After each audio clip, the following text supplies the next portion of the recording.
Hello everyone, and welcome back to 5-Minute English.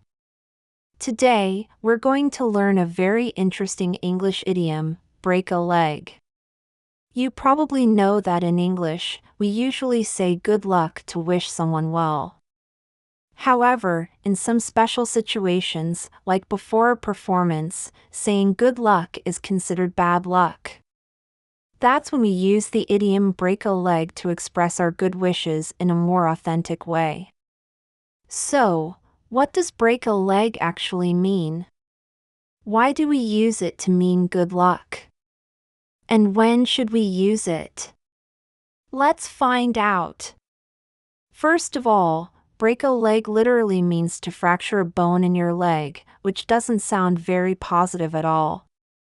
But actually, it's a figure of speech, an idiom, used to express good wishes to a performer or someone about to do something important. It's like saying, I hope you have a great performance, I hope everything goes well, or I wish you the best. There are several theories about the origin of this idiom. One popular explanation is that in the old days of theater, if the audience really loved a performance, they would stomp their feet so hard that they might even break the stage. So, break a leg gradually became a way to wish someone a successful performance, hoping they'd get such a strong reaction from the audience. Now, let's learn how to use break a leg in real-life situations with some example sentences. You have your piano recital tonight. Break a leg. I know you're nervous about your job interview, but break a leg. Our team has the big game tomorrow. Break a leg, everyone. I'm so nervous about my presentation tomorrow. Don't worry. You've prepared so well. Break a leg. Now, let's recap.